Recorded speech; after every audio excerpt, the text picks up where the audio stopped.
tanghali po. Oras na para sa maiinit na balita.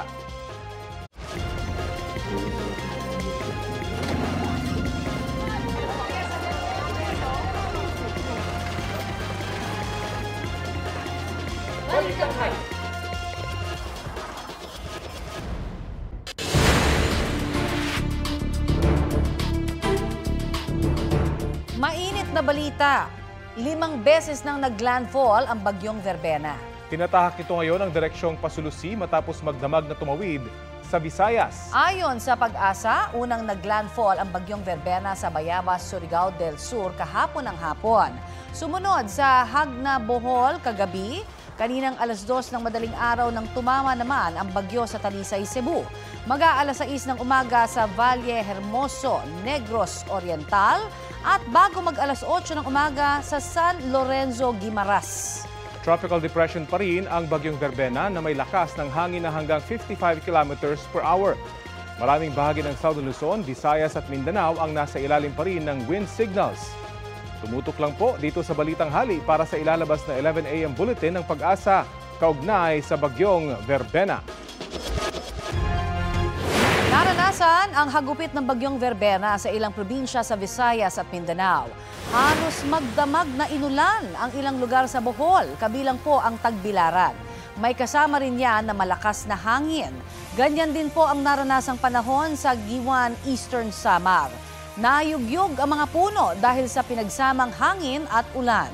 Masungit din po ang naranasang panahon sa Catbalogan, Samar. Sa Butuan, Agusan del Norte, binaha ang ilang kalsada dahil sa mga pag-ulan. Napilitan ng lumusong sa tubig ang ilang residenteng lumilikas. Pinasok na rin po ng baha ang maraming bahay. Sa Habonga City, kinailangan ng lumangoy ng ilang residenteng lumilikas dahil sa pagtaas ng tubig sa kanilang bahay. Naramdaman na kaninang madaling araw ang masamang panahon sa Cebu dahil sa bagyong Verbena. Bilang pag-iingat, maagang lumikas ang ilan, lalo na yung mga binaha dahil sa bagyong Tino noon. Balita hatid ni Nico Sereno ng GMA Regional TV.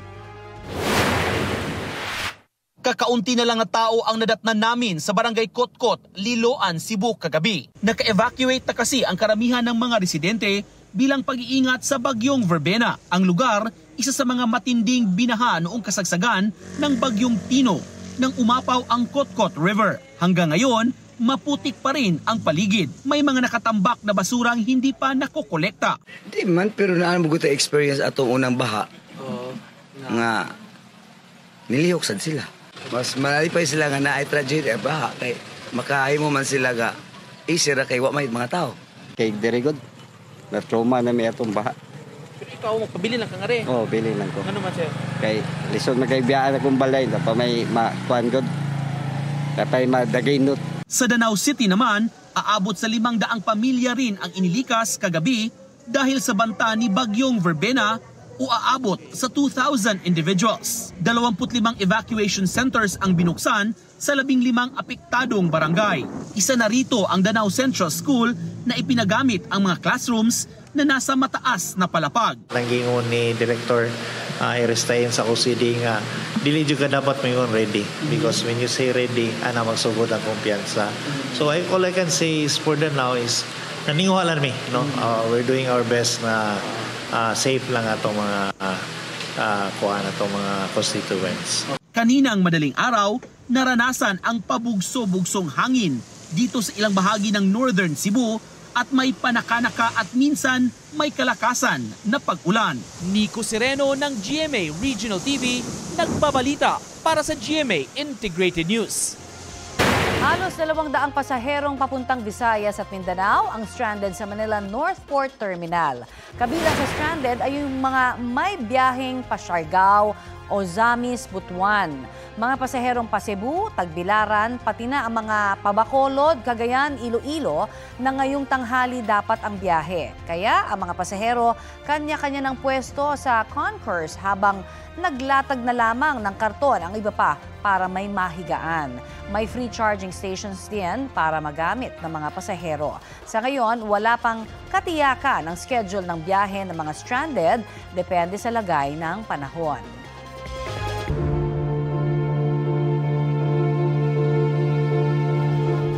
Sinilbihan ng arrest warrant si dating Congressman Zaldico sa bahay niya sa isang subdivision sa Pasig.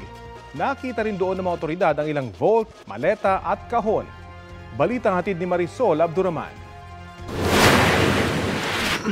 Natatakpan ng puting lona ang buong bako ng bahay na ito ni dating Congressman Zaldico sa isang exclusive subdivision sa Pasig City. Sa kalsada naman sa labas lang ng gate, nakalapag ang ilang kahon at bag. Ipinakita ng abogado ni Ko sa mga pulis ang lamang mga relo ng isang kahon. Ang iba, hindi na binuksan. Nagtungo roon ang NBI at PNP-CIDG para isilbi ang arrest warrant laban kay Ko. We are here to implement a warrant of arrest issued by the Sandigan 5th, 6th, tsaka 7th Division for malversation, violation of Section 3E, Section 3H of RA 3019 against accused Elizalde Salcedo Co. In your presence, we will enter the premises for you also to witness the proper implementation of the warrant. We consent only insofar as the warrant of arrest. Any search is limited to plain view. Pinasok at chinek ang loob ng bahay. Pinasok pati mga kwarto sa basement. May isang kinakalawang na vault pero hindi binuksan. Ito ay implementasyon lamang ng kanyang warrant of arrest kaya gaya na naging usapan sa mga abogado ni Zaldico. Walang search and seizure na gagawin kundi ito ay plain view search lamang para matiyak kung nandito nga ang subject ng kanilang warrant. Marami pang mga kahon ang nasa living room. May mga paintings din, pati mga crates, bags at personal na gamit. Mga maletang iba't iba ang laki naman ang nasa loob ng mga pinasok na kwarto. May mga vault din na iba't iba ang laki, nakabukas ang iba. At sa isang kwarto pa, makikita rin ang marami pang mga kahon. Makikita nyo ito, mga cargo boxes. And then, maraming karton, maraming ano dyan. No, that we don't know what she is. And then, of course, yung vault. Suitcases. Yeah, but we don't know kung anong laman yan. It seemed the procedure was followed. As agreed, plain view search. Wala naman pong untoward incident. So we're glad that the authorities respected our client's wishes. Inukutan din ng mga otoridad ang labas ng bahay pero hindi nakita doon ang dating mambabatas. Alam naman namin na wala sila rito. But again, this is a process, this is a procedure, no, para doon sa pag-return namin ng warrant. Yun yung last address na which is written doon sa warrant of arrest niya. Tinanong ang abogado ni Ko kung nasaan ang kanyang kliyente. We do not know. I'm sorry. Si Attorney Apostol ang tumanggap at pumirma sa warrant of arrest kay Ko. Did you know na the warrant will be served today? We were just told to come to the house. Wala kaming alam na may warrant or anything. So you knew that there's going to be the serving of... No, hindi naman. We weren't informed. We were just informed na, we need you to be there. May emergency lang. That's all we were told. Nitong Sabado, pinuntahan ng mga pulis sa Taguig ang unit ni Ko sa isang luxury condominium pero wala silang inabutan doon. Noong Biyernes, inilabas ng Sandigan Bayan 5th, 6th at 7th Division ang warrant of arrest laban kay Ko at 15 iba pa. Kaugnay sa umano'y substandard na 289 million peso road deck projects sa Nauhan, Oriental, Mindoro. Naaresto sa isang bahay sa Quezon City ang isa sa mga akusasong si Dennis Abagon, OIC Chief ng DPWH Mimaropa, Planning and Design Division. Hindi pinangalanan ni Abagon kung sino ang may-ari ng bahay, pero kinumpirma ni DILG Secretary John B. Cremulya na pagmamay-ari ito ng Vice Mayor ng Bansud, Oriental, Mindoro. We have determined that he is the owner of the property. Ang didetermine namin kung ano ang nature ng kanyang stay sa lugar na yan. Kung he was renting or he was being hidden. Sa panayam ng GMA Integrated News kay Bansod Oriental Mindoro Vice Mayor Alma Merano, inamin niyang siya ang may-ari ng bahay kung saan natunton at naaresto si Abagon. Pero anya, pinapaupahan lang niya ang bahay at walang ugnayan kay Abagon. Nakipagtulungan pa raw siya sa NBI para maaresto si Abagon at nagbigay pa hintulot na pasukin ang bahay. Kasama ni Abagon, iniharap sa Sandigan ang 7 pang naaresto at sumukong mga opisyal at dating opisyal ng DPWH. Sina dating DPWH Mimaropa Regional Director Gerald Pacanan, mga assistant at regional director na sina Jean Ryan Altea at Ruben Santos, mga Division Chief na sina Dominic Serrano at Juliet Calvo, Project Engineer na si Felizardo Casuno at Accountant na si Lerma Caico. Una silang iniharap sa Sandigan Bayan 5th Division para sa kasong paglabag sa Anti-Graft and Corrupt Practices Act Section 3E, isang bailable offense. Pero non-bailable ang kaso nilang malversation of public funds sa Sandigan Bayan 6th Division dahil sa higit 8.8 million pesos ang di umano'y ninakaw na pondo ng gobyerno. Hindi kasama sa kasong malversation si Calvo, kaya tanging siya lang ang nakapagpiyansa ng 90,000 pesos at nakauwi matapos iharap sa korte. Pinasok sa Quezon City Jail Facility sina Abagon, Pakanan, Casuno, Serrano, Santos at Altea. Sumailalim sila sa pagkuha ng mugshots at personal nilang impormasyon at medical check-up. Sabi ni Remulla, sama-sama sa iisang kulungan ang 6 at walang special treatment. Wala ho kami binibuksan na special wing. So kung saan yung mga general population ng Quezon City inmates, doon rin sila nakatira ngayon. Opo, pare-pareho lang po ng kanilang tasking. Pagkain ho nila, pare-pareho. Hindi pa handa ang kulungan para sa mga babae sa QC Jail, kaya si Caico ay ididetine sa female dormitory sa loob ng Camp Karingal. Marisol Abduraman, nagbabalita para sa GMA Integrated News. Ito ang GMA Regional TV News.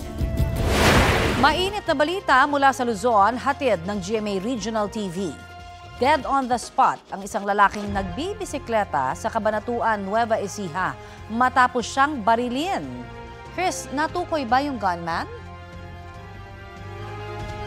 Connie, tumakas daw agad ang salarin at patuloy pa siyang tinutugis.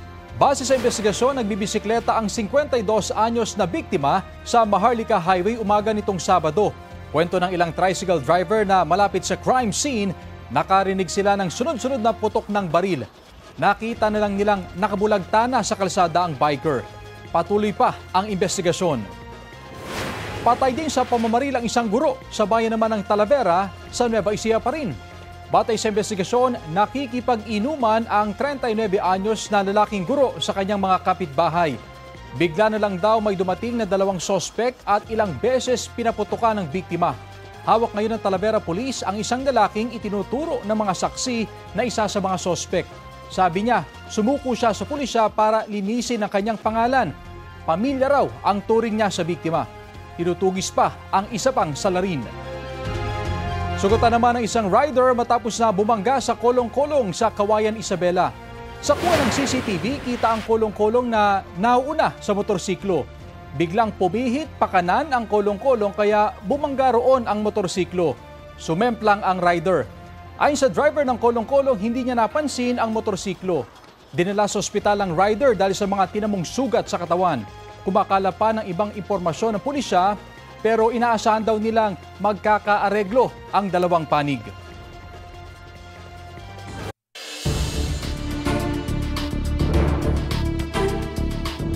Mainit na balita, hinamon ni Quezon City 1st District Representative Arjo Atayde at Caloocan 3rd District Representative Dina Sistio ang mga diskaya na maglabas ng ebidensya kaugnay sa akusasyong tumanggap sila ng komisyon sa flood control projects. Detalye tayo sa ulat on the spot ni Joseph Moro. Joseph!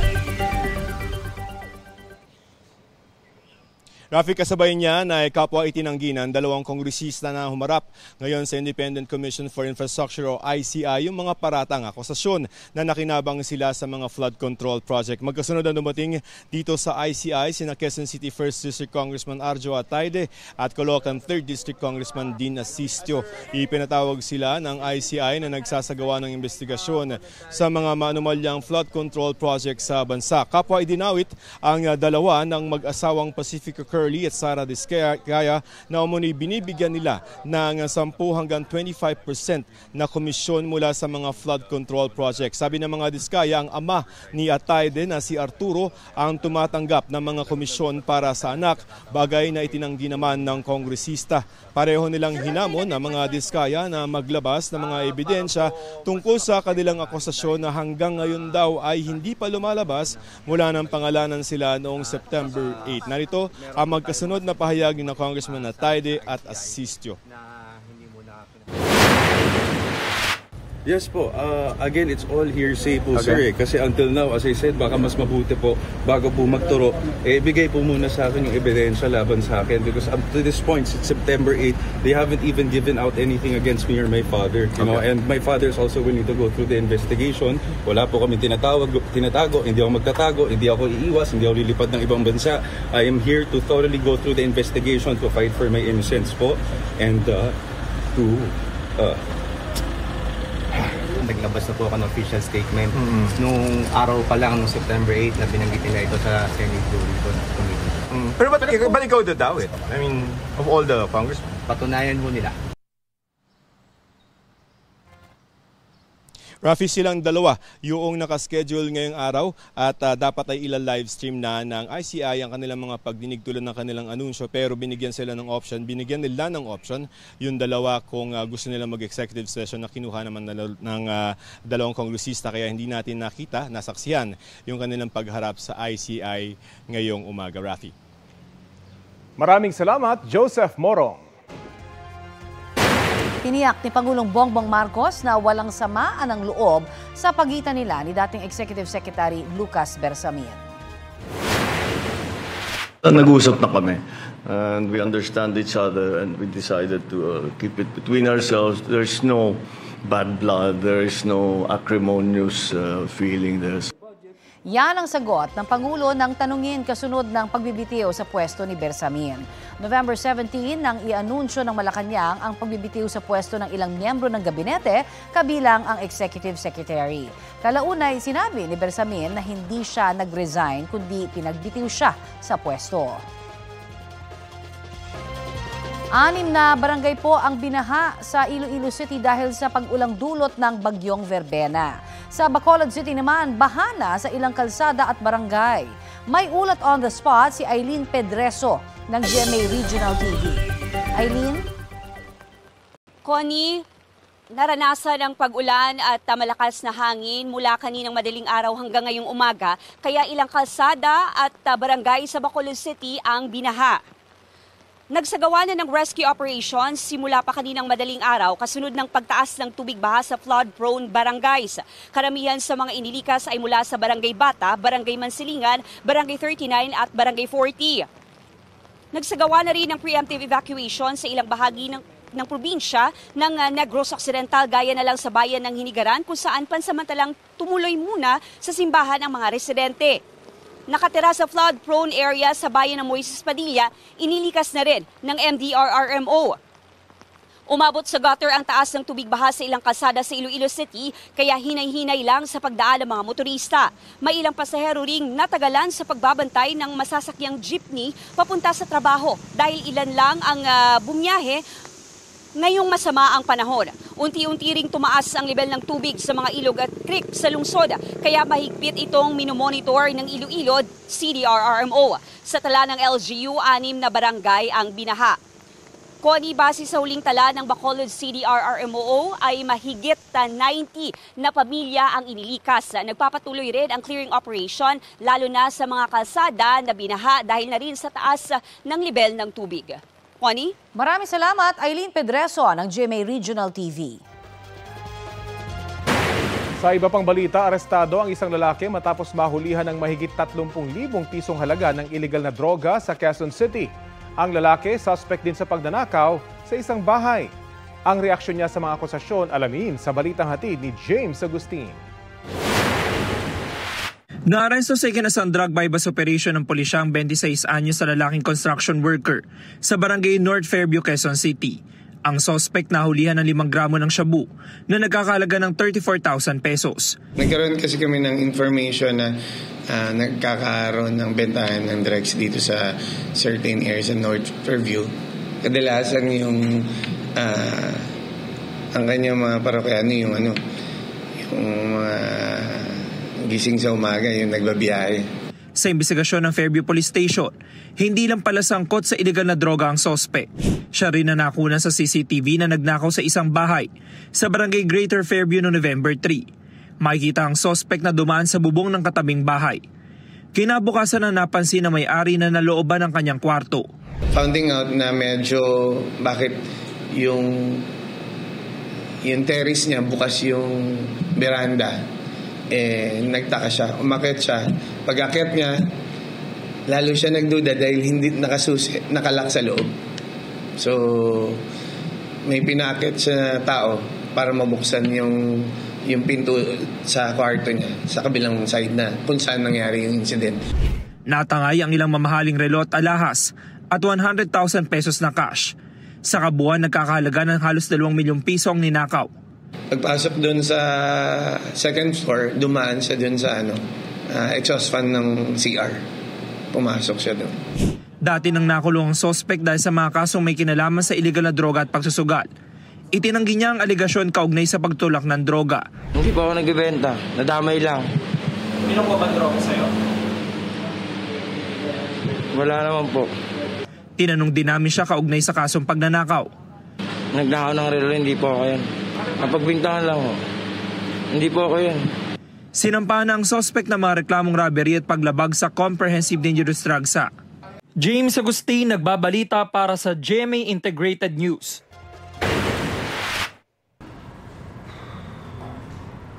It's anathema to me to talk about family matters generally in public.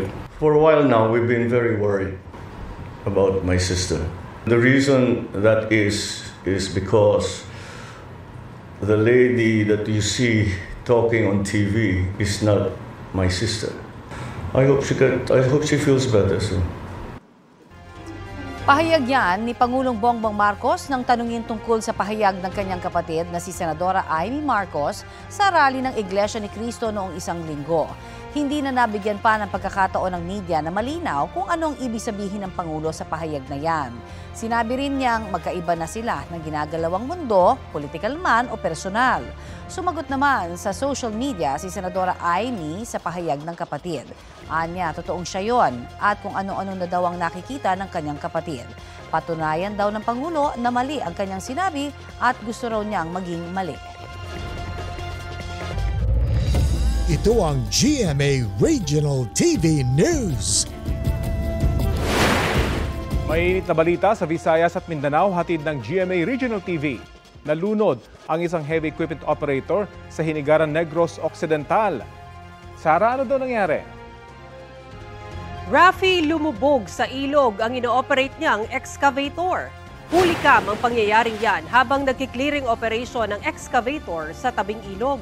Makikita na nakalubog na sa putik ang parehong track nito habang unti-unting tumatagilid. Ilang sandali lang, tuluyan na itong lumubog sa ilog at bumaligtad. Humingi ng tulong ang mga saksing residente. Sinubukan daw ng mga rescuer na iligtas ang operator pero malakas ang agos ng tubig. Ayon sa pulisya, nasawi ang operator matapos matrap sa loob ng 3 oras.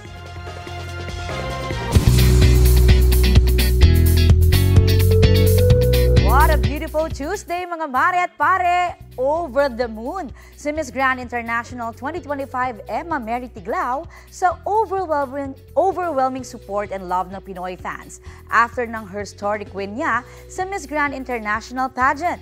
Ang highlights ng kanyang homecoming parade at mensahe niya sa fans sa latest ni Athena Imperial.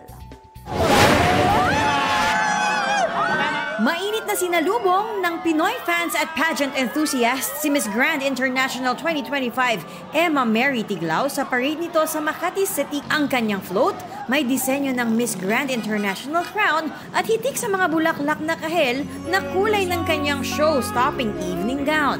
Sakay naman ng isa pang float ang first runner-up ni Emma na si Gatchabel Gatchapan at Miss Grand International President na Wat Itzara Grisil. Kasama rin sa parada si Mr. Arnold Vegafria, ang National Director ng Miss Grand at Miss World Philippines, at ang iba pang Filipina beauty queens na nag-represent sa bansa sa international stage. Umikot sa Ayala Avenue, Paseo de Rojas at Makati Avenue ang parada. Sa press con ng Miss Grand International winners sa isang mall sa Makati, nagpasalamat si Emma sa suporta ng mga Pilipino sa aniyay last pageant journey niya. Emotional, of course, because the day after I arrived, we had this grand homecoming parade and I saw a lot of Filipinos, the supporters who supported me, believed in me, and nandun sila throughout my grand journey. Kaya sobrang sobrang saya to be back home. Iba ang pakiramdam kapag nandun ka sa sarili mong bansa. Athena Imperial, nagbabalita para sa GMA Integrated News. Sa iba pang balita, umabot umano ng lagpas tao ang baha sa ilang bahagi ng Cebu kasunod ng pananalasa doon ng bagyong Verbena. May ulat on the spot si Nico Sereno ng GMA Regional TV. Nico? Rafi, ulan na dala ng bagyong Verbena nagdulot ng matinding pagbaha sa ilang bahagi ng probinsya ng Cebu. Sa kuha ng isang netizen sa barangay Poblasyon sa Carcar City kaninang madaling araw, laking gulat na lang niya nang makita ang naging tila sapa sa harapan ng kanyang bahay kaninang pasado alas 4 ng madaling araw. Kaninang umaga, nadatnan pa ng GMA Regional TV ang baha sa ibang lugar sa Carcar City. Malawakang baha naman ang naranasan ng 5 barangay sa bayan ng Barilis, Cebu. Ayon sa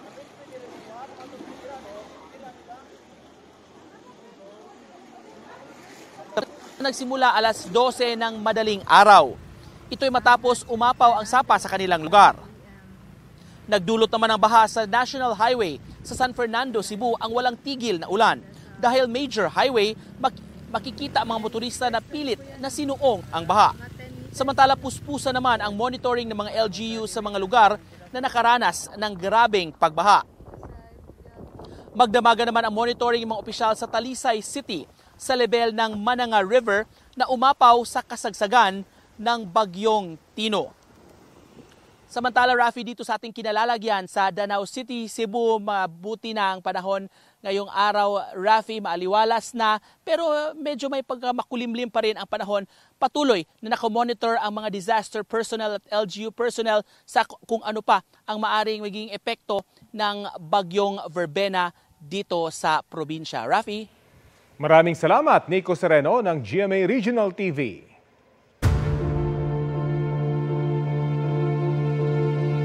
Sinuri ng GMA Integrated News ang Statement of Assets, Liabilities and Net Worth ng tinaguriang Bulacan Group of Contractors o BGC Boys na umaming sangkot sa pagdispalko sa pondo po ng flood control project sa kanilang distrito. Balitang hatid ni Chino Gaston, exclusive.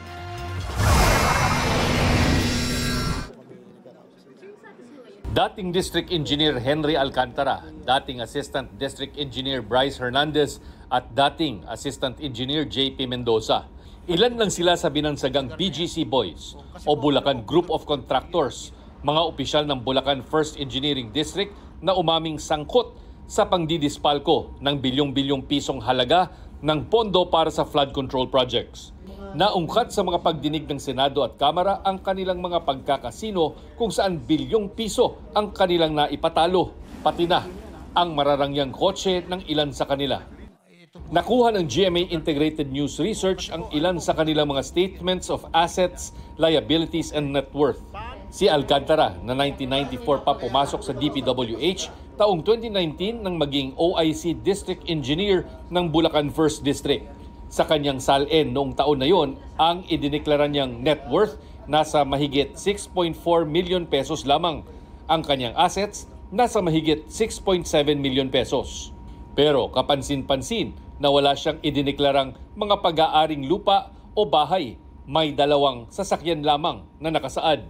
Pagsapit ng 2020, nung ganap na district engineer na siya, umakyat sa mahigit 9.5 million pesos ang kanyang net worth dahil sa paglaki ng halaga ng jewelries at appliances, pera sa bangko, pati cash on hand. Wala siyang utang nung taong iyon, pero wala pa ring nakadeklarang real estate properties. Nagpatuloy ang pagtaas ng kanyang net worth sa 2021, 2022 at 2023. Hanggang nitong 2024, ang kanyang idineklarang net worth nasa 17.7 million pesos na. Pero tulad ng mga nagdaang taon, walang nakadeklarang mga bahay at lupa sa kanyang mga ari-arian.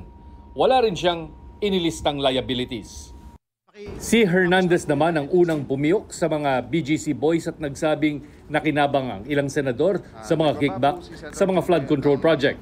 Si Hernandez din ang nag-surrender ng ilang luxury vehicle sa ICI, kabilang ang isang Lamborghini Urus na nagkakahalaga ng mahigit 30 million pesos at isang GMC Yukon Denali na nasa 12 million pesos ang presyo.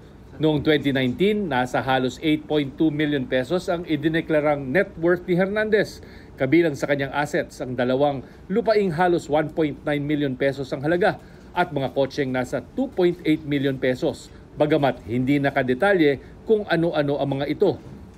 Pagsapit ng taong 2020, ang kanyang net worth umakyat sa halos 12 million pesos. Ang kanyang real properties nadagdagan ng isang house and lot na nakasaad na isang donation, kaya walang kaakibat na halaga. Sa kanyang salin noong 2023, idineklara na niya itong inheritance o mana. Lumaki rin ang halaga ng kanyang mga kotse at pera at nagdeklara ng insurance na halagang 1 milyong piso. Taong 2021, tumaas pa ang kanyang net worth sa halos 14.2 milyon pesos. Taong 2022, ang kanyang net worth naging halos 20.2 milyon pesos na. Kapuna-puna ang paglaki ng halaga ng kanyang mga kotse na nasa 10.8 milyon pesos na. 2023, ang kanyang idineklarang net worth halos 28.7 milyon pesos. Ang kanyang mga negosyo na isa lang ang nakasaad sa kanyang 2019 salin, naging 3 na pagsapit ng 2023. Nagdeklara rin siya ng lupa na kanya raw minana at ang kanyang idineklarang mga kotse nasa 15.8 milyon pesos na. Ganyan din ang halaga ng kanyang mga sasakyan sa kanyang huling salin nitong 2024. Pero kapuna-puna ang pagkakaroon niya ng utang sa bangko na nasa 20 milyon pesos na humila sa kanyang net worth pababa sa halos 8.7 milyon pesos. Bahagya lang na mas mataas sa kanyang salin noong 2019. Si Mendoza naman, halos 10.3 milyon pesos ang idineklarang net worth noong 2019. Nagdeklara siya noon ng house and lot na nasa halagang 5.4 milyon pesos at isang SUV.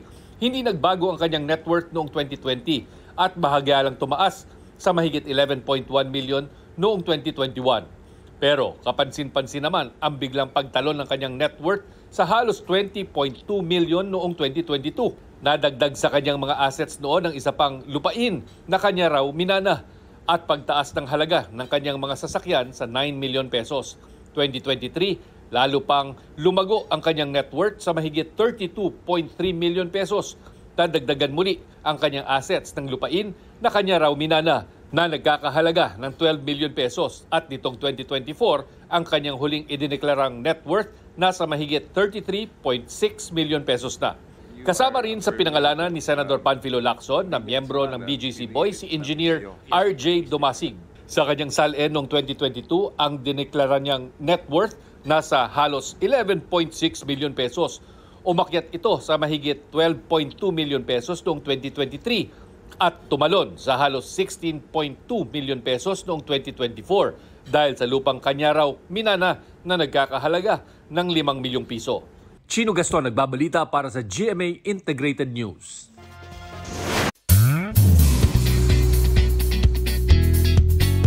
The Queen is back. Nakabalik na ng Pilipinas si Atisa Manalo mula sa kanyang third runner-up finish sa Miss Universe 2025 sa Thailand.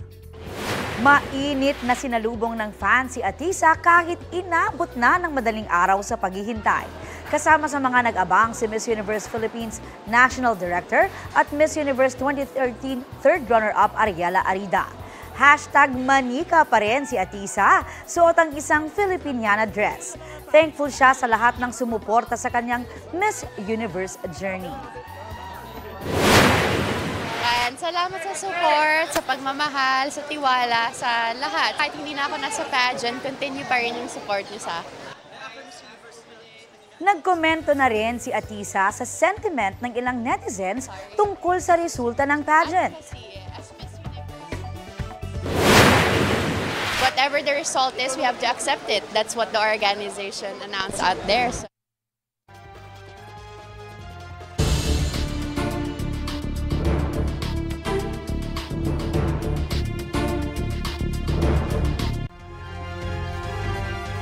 Mainit na balita, idinawit din ni dating Congressman Zaldico si Ilocos Norte 1st District Representative Zandro Marcos sa mga insertions umano sa national budget. Hindi lang po ang Pangulo ang may insertion sa budget. Pati po si Congressman Sandro Marcos, meron din pong pinapasok taon-taon. Lahat-lahat, ang kabuuan ay 50.938 billion pesos. At bawat taon po, sa tuwing dumarating ang BICAM budget process, lagi po may utos si Congressman Sandro na ipasok ang mga proyekto niya. Sabi ni Ko sa panibagong video na kanyang ibinahagi sa kanyang social media kaninang umaga, mahigit 50 billion pesos ang kabuang halaga ng budget insertions ni Congressman Marcos mula 2023. At nang magkulang daw ito ng 8 billion pesos sa 2025 budget, gusto raw siyang sampahan ng maraming kaso at ipatanggal ng anak ng presidente.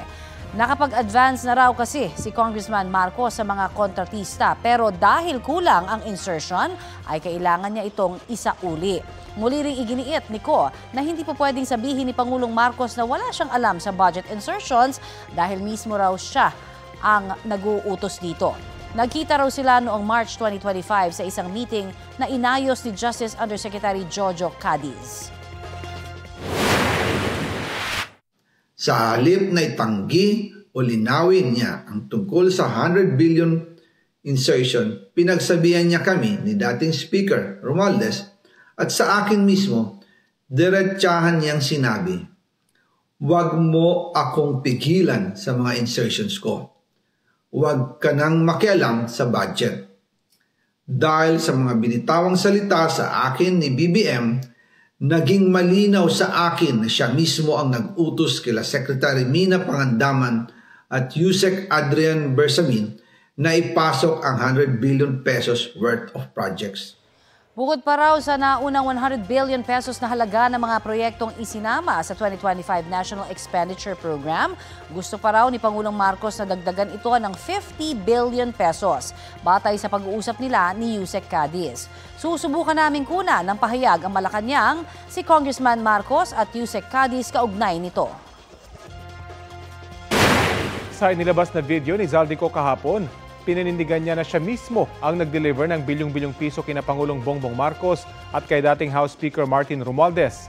May bago namang idinawit si Ko, si DOJ Undersecretary Jojo Cadiz na nagsilbing bagman umano para sa Pangulo. Balita natin ni Tina Panganiban Perez. Naglabas ng video sa kanyang social media page si dating Ako Bicol Party List Representative Zaldico. Dito, muli niyang inakusahan si Pangulong Bongbong Marcos at dating House Speaker Martin Romualdez. 1 billion pesos ang personal kong naihatid. Ako mismo ang nagbigay ng pera, kasama ang aking driver at mga tauhan. At lahat ito ay base sa direktang utos ni Speaker Martin Romualdez. Ayon kay Ko, kauupo lang niya bilang House Committee on Appropriations Chair nang nakatanggap na siya ng utos mula kay Romualdez. Sinabi na agad sa akin ni Speaker Romualdez na kailangan ko makapag-deliver ng 2 billion pesos kada buwan. Inutusan niya ako na mag-deliver ng 1 billion pesos para kay BBM. Ibigay kay Yusek Jojo Cadiz dahil ito raw ang drop-off point na malapit sa bahay ng Pangulo. Sinabi rin po sa akin ni Speaker Martin Romualdez na si PBBM ang nag-utos sa kanya na bilhin ang bahay para gamitin bilang bagsakan at imbakan ng pera mula sa mga SOP, collection at deliveries na para sa Pangulo. Sa hiwalay na post, ipinakita naman ni Ko ang mga litrato na anya'y listahan ng mga delivery ng mali-maletang pera para anya sa Pangulo at kay Romualdez. Noong December 2, 2024, personal kong i-deliver ang 200 million kay Yusek Jojo Cadiz. Ayon sa kanya, dadalhin daw niya ito sa bahay ng Pangulo. Noong December 5, 2024, muli akong nag-deliver ng 800 million sa parehong address at Yusek Jojo Cadiz pa rin ang tumanggap. Sabi niya, iyon naman ay dadalhin sa bagong bahay ng Pangulo. Umabot daw sa mahigit 55 billion pesos ang naihatid niya sa bahay ni Romualdez. Madalas hindi nabubuo ang hinihinging 2 billion pesos bawat buwan ni Speaker, kaya iyan ang final total. Ang sinabi mismo ni Speaker Martin sa akin na hati sila ni Pangulong Marcos sa perang yon. Hinihinga namin ang pahayag ang Malacanang kaugnay ng bagong video na ito ni Ko Pero sa isang press con, hinamon ni Pangulong Marcos Sico na umuwi na lang sa Pilipinas at harapin ang kanyang mga kaso. Mahaba nang naging mga usapan natin tungkol sa fake news. Anyone can go online and make all kinds of claims and say all kinds of things. Paulit-ulit. But it means nothing. For it to mean something, umuwi siya rito. Harapin niya yung mga kaso niya. Ako, hindi ako nagtatago. Kung meron kang akusasyon sa akin, nandito ako. Sinusubukan din namin makuna ng pahayag sina Romualdez at Cadiz kaugnay ng video ni Ko.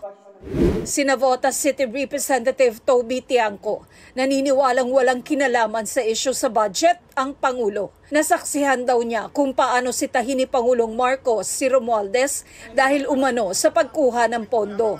Nangyari raw ito noong November 24 ng nakaraang taon pagkatapos ng regular na tanghalian ng kanilang pamilya sa Malacanang.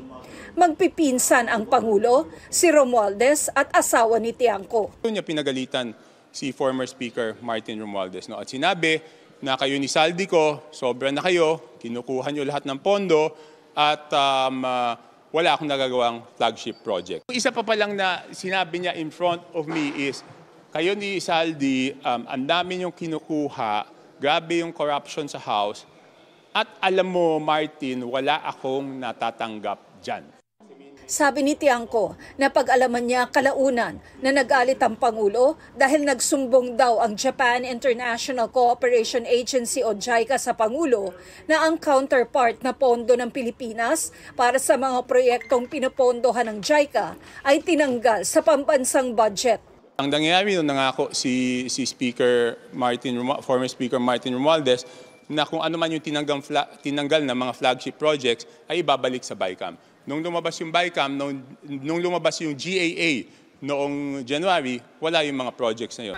Hinihinga namin ng reaksyon tungkol dito si Romualdez pero wala pa siyang tugon.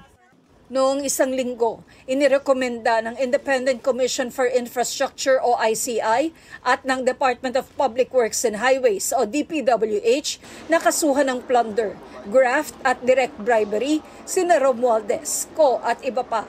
Sa referral ng ICI, sinabi nitong isinumite nila ito nang walang findings na guilty o may pananagutan si Romualdez.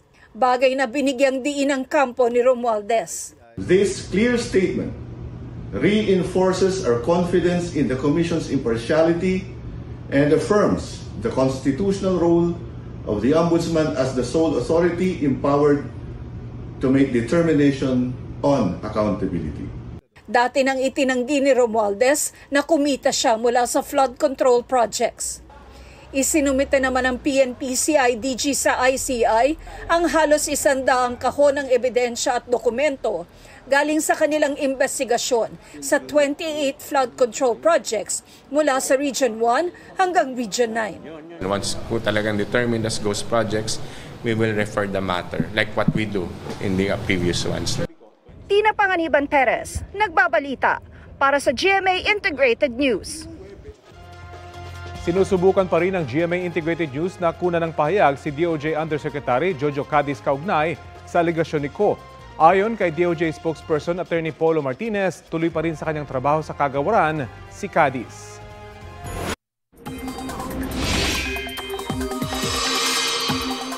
Update po tayo sa lagay ng panahon. Ngayong patuloy na nagpapaulan ang bagyong Verbena sa ilang bahagi ng bansa. Kausapin po natin si Pag-asa Weather Specialist Benison Estareja. Magandang umaga at welcome po sa Balitang Hali. Good morning din po, Ma'am Connie. Sa mga lugar na po, direktang nagpapaulan itong bagyong Verbena sa mga sandaling ito, sir? Sa ngayon po itong si Tropical Depression Verbena nasa may sulusin na po. So pinaka-affected na mga lugar, ito mong nasa Western Visayas at malaking bahagi po ng Mimaropa, lalo na yung Southern Mindoro and northern portion of Palawan. In the coming days, meron po malalakas na mga pag-ulan, posibleng umabot sa hanggang 200 millimeters at yung hangin pabugso-bugso din po, so meron doong signal number 1. I see. At ano ho ang tsansa na lumakas pa itong bagyong Verbena? Sabi ho, pagdating ng Palawan, baka maging tropical storm? Tama po, no, within the next 12 hours or posibleng mamayang gabi po, ay lumakas pa ito bilang isang tropical storm. So maaaring magtaas tayo ng wind signal number 2 sa may northern portion of Palawan hanggang sa makalampas na po dito sa may Northern Palawan, West Philippine Sea. Posibleng unti-unti pa itong lalakas habang papalabas po ito ng ating area of response. At habang sinasabi nating papalakas po itong bagyong Verbena, ano ho ang ating aasahan naman doon po sa mga areas po na kanya hong dadaanan pa? Yung portion ng Palawan, tapos ilang areas pa dito sa may Southern Mindoro, makakaranas din po sila ng mga pag-ulan na madalas malalakas po. No? Expect po nila na magkakaroon ng mga heavy rainfall warnings. Yung mga pag-ulan, posible po siya magdulot ng mga pagbaha. Hindi lang ito sa mga low-lying areas, no? Yung mga tipong hindi madalas binabaha ng mga lugar. Pag-apaw din po ng mga kailugan dito sa may Paping Mindoro ay Northern Palawan, at yung landslides or pagguho ng lupa, possible pa rin po knowing na saturated pa yung ating ilang kalupaan doon at nagkaroon nga ng mga pag-ulan itong mga nagdaang araw. Yung kanya pong truck ay para daw kay Tino. Ganun din ho ba yung asahan po natin ng dami ng ulan na ibubuhos po ng bagyong Verbena? Gaya po sa Bacolod na matinding baha po ngayon ang nararanasan. Yes, merong pagkakahalin tulad doon sa truck o yung daraan ng mga lugar itong si bagyong Verbena compared dito kay bagyong Tino. Pero in terms of ulan, so far naman po wala pang humigit sa 200 millimeters, which is a good sign. Expect pa rin po within the next 24 hours, meron na lang talagang mga delikadong mga pag-ulan na nagdudulot nga po ng pagbaha at landslides. At in terms of it, hindi hamak na mas malakas talaga itong si bagyong Tino compared kay Verbena. At ito pong nararanasan natin dito po sa Metro Manila na medyo paumpon-ambon, makulimlim ho kaninang umaga. Wala ho ba itong kinalaman sa bagyong Verbena? Somehow may connection din po itong mga pag-ulan natin dito sa Luzon. Sa ngayon, yung shear line o yung banggaan po ng mainit at malamig na hangin, nagkukos din po ng mga pag-ulan, malayo dun sa may bagyo. No? So pinaka-affected po ng mga pag-ulan dulot ng shear line itong mga facing the Pacific Ocean, Cagayan, Isabela, Aurora, down to Quezon Province. Nandyan yung pinakmalalakas sa mga pag-ulan, even yung Camarines Norte. And then yung mga nearby areas pa dito sa Luzon na mga nabagit natin, including Metro Manila, more on mga light to moderate with a time savory. So nandyan din po yung banta ng mga pagbaha at pagkukunan.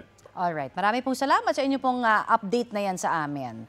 Yan po naman si Pag-asa Weather Specialist Benison Estareja.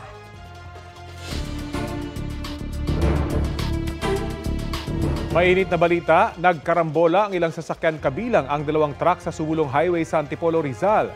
May ulat on the spot si Marisol Abduraman. Marisol?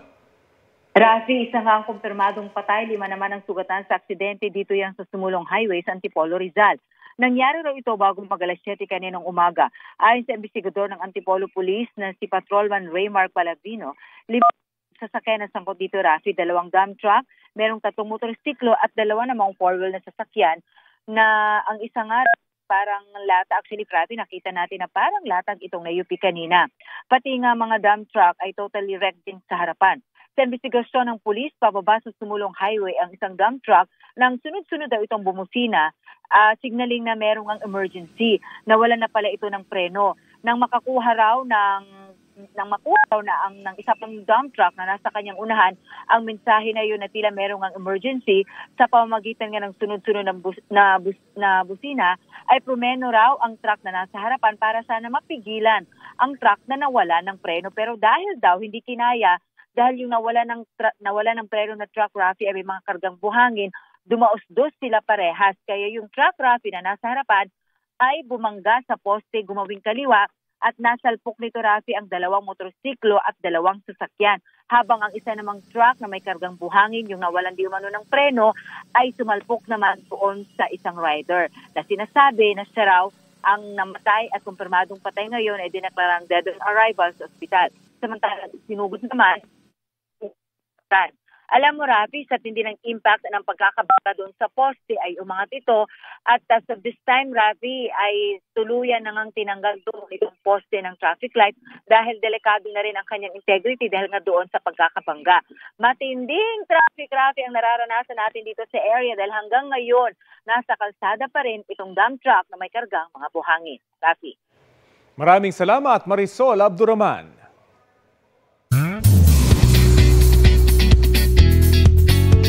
Ang premiere ng KMJS Gabi ng Lagim the Movie naging Gabi ng Kilig. Finally kasi nagkita na si star of the new gen Jillian Ward at bagong sparkle star na si Eman Baco sa Pacquiao.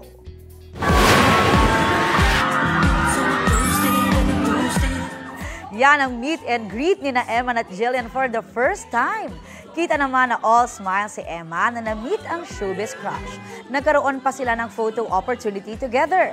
Bukod kay Jillian, spotted din ang iba pang bida ng film gaya ni na Miguel Tan Felix, Sania Lopez, Rocco Nacino, John Lucas, Nikki Ko, Ashley Ortega, Ara San Agustin at veteran stars Eva Darren, Lotlot De Leon at Epi Quizon.